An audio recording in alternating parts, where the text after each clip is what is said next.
¿Cuáles son los documentos más importantes para una importación? Primero tenemos la factura comercial. Usualmente antes de hacer una compra, cuando estamos cotizando, nos envían una proforma invoice o una factura proforma. ¿Cuál es la diferencia entre proforma invoice o una factura comercial? Cuando tú recién estás cotizando, te dan una factura proforma, donde están todas las informaciones. Ya vamos a ver un ejemplo. Pero cuando tú ya realizas la compra, tienen que emitirte una factura comercial.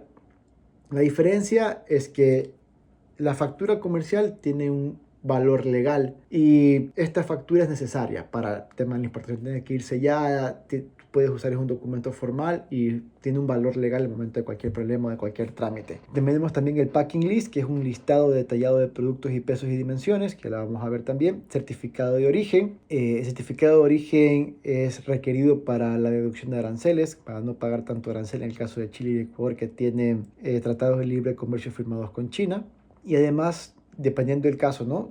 Es necesario certificaciones de calidad como el de la Comunidad Europea, FDA, ISO y dependiendo del producto. Por ejemplo, cuando quieren importar equipos médicos, van a necesitar un permiso por parte de la agencia sanitaria de su país y esta agencia va a requerir seguramente este tipo de documentos. Vamos a ver los casos reales de estos documentos. Pero esta es un ejemplo de una proforma invoice que nosotros enviamos a nuestros clientes. Desde nuestra empresa en China enviamos una proforma invoice a nuestros clientes. Como pueden ver, tiene todos los datos de la empresa, tiene todos los datos del vendedor, del comprador. Está bien determinado el término del pago. Tenemos también el término de entrega del producto. En este tema son ex-work, que ya vamos a explicar en los siguientes módulos. El código de factura, la fecha. Tenemos un detalle muy amplio de lo que se está comprando, ¿no? Tanto el nombre, el peso, el número de cartones, cuál es la descripción, las cantidades, precio unitario y precio total. Tenemos también, nosotros incluimos una foto del producto que el cliente va a recibir y los datos bancarios para recibir el pago. Esta es la proforma invoice. Este documento no tiene un valor legal, pero sirve mucho de referencia. Para esta misma orden, nosotros emitimos una commercial invoice, una factura comercial. La factura comercial, en este caso, la agencia aduanera en China nos pidió cambiar el formato. Eso fue a partir del año pasado, nunca nos habían pedido que cambiemos el formato, en este caso lo hicieron.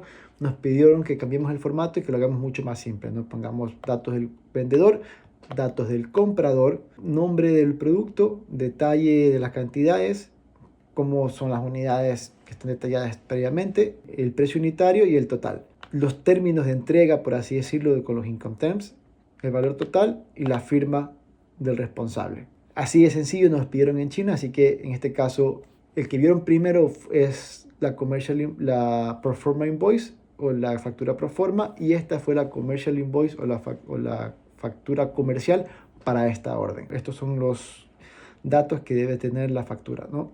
Ahora también tenemos el packing list. El tercer documento es el packing list. Como pueden ver, también se detalla, muy similar a la factura comercial. La empresa que vende, la empresa que compra, el detalle, pero aquí el detalle se amplía y no se enfoca tanto en el precio que ya está detallado en la factura comercial, sino que se enfocan más en los datos logísticos. Por ejemplo, en la información necesaria para hacer el envío, el precio neto y el precio bruto de cada uno de los ítems y el total, como para poder evaluar. Aquí tenemos el ejemplo de un certificado de origen, que es el que usan en Chile para la deducción de impuestos. Como pueden ver, tenemos aquí datos del exportador, que es el que se encarga de sacar los productos. Tenemos la información del productor y del cliente que recibe. Tenemos aquí los sellos y los números de serie.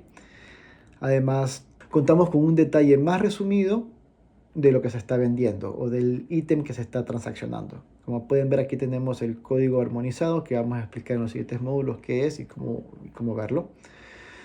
Consta también de sellos y de firmas que lo hacen un documento oficial. Este documento no es necesario para todos los procesos de importación, pero como les comenté, hay países que tienen acuerdos comerciales con China y este documento básicamente les ahorra el pago de impuestos de ciertos aranceles.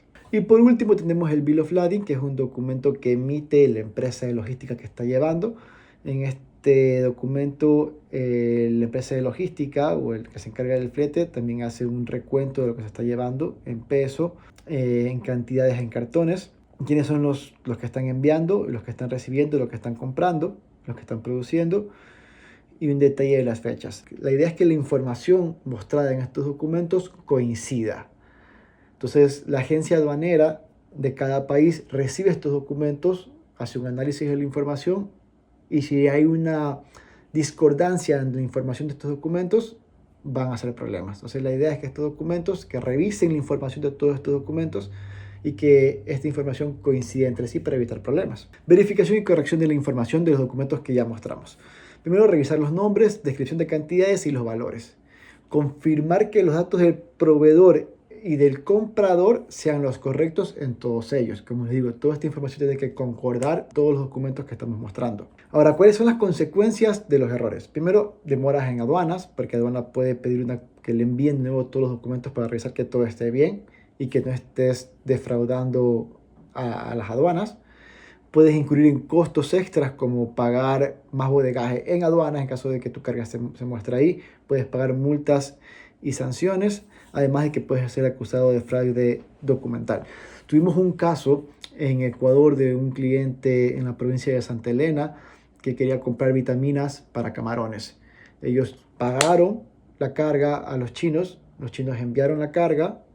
Cuando el cliente recibió acá, aduanas le dijo, hey, como es un producto químico necesitamos ciertos documentos apostillados. El cliente le pidió esos documentos al proveedor. El proveedor, como ya había recibido el dinero, simplemente dijo, oye, no es nuestro problema, hablamos. Nos contactaron a nosotros enviamos a nuestro personal en China a las oficinas que quedaban en Cantón y en Hong Kong, tenían 2 oficinas, para que nos puedan facilitar la documentación y poder apostillarla. El trámite tardó 2 meses porque no nos quisieron dar, así que tuvimos que ir varias veces, tuvimos que llamar, tuvimos que hacer que uno de los abogados llame también para meterle más presión. A la larga pudimos gestionar el documento, enviarlo a Ecuador y el cliente pudo sacar su carga. Si bien no perdió la carga como tal, sí incurrió en gastos extra como fueron el bodegaje adicional en aduanas. Entonces, todo este análisis que estamos mostrando ahora es necesario para evitar este tipo de costos. Antes de realizar cualquier tipo de importación, tienen que ver cuáles son los documentos requeridos para ese producto en tu país de destino. Documentos adicionales y regulaciones específicas. Hay productos sensibles como por ejemplo química, alimento, maquinaria electrónica que posiblemente requieran permisos o licencias, ya que sean marcas registradas o que al ser tecnología requieran ciertas certificaciones internacionales como registros sanitarios, permisos de importación. Por ejemplo, en Chile un cliente una vez quiso comprar madera. El cliente de Chile compró madera en China y aduanas requería un documento, un certificado de fumigación del contenedor para esta madera. Todo eso lo vimos previo al proceso. Pudimos gestionar que el proveedor tenga los permisos necesarios para poder desaduanizar en Chile. Se lo llevó a cabo, el importador no tuvo ningún tipo de problema, pero en caso de que no lo hubiera hecho, hubiera sido un gran problema porque hubiera tenido que devolver la carga para China. Es importante ver los aranceles y la clasificación arancelaria, la importancia de una correcta codificación HS. El HS le llaman a la codificación armonizada. Básicamente han estandarizado todos los productos con un código de 6 dígitos a nivel internacional. Todos los productos tienen su respectivo código, que para meternos al detalle eso vamos a necesitar varias horas.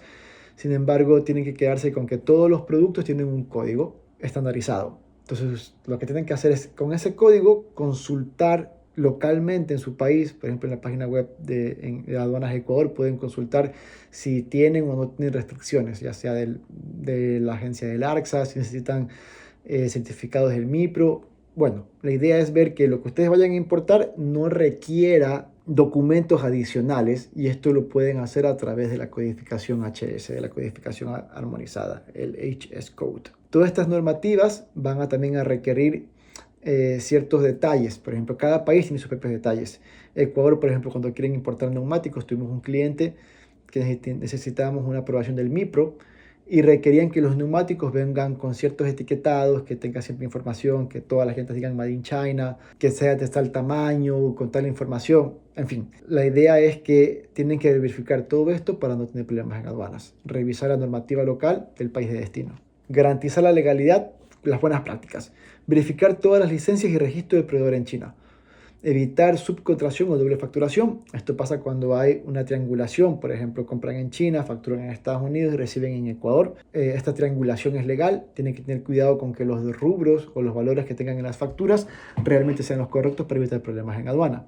Mantener un archivo organizado con todos los documentos es lo que nosotros hacemos. Tenemos una carpeta para cada transacción internacional que llevamos con todos los documentos y todo el historial de los documentos. Y actualizarse con los cambios y regulaciones en aduanas.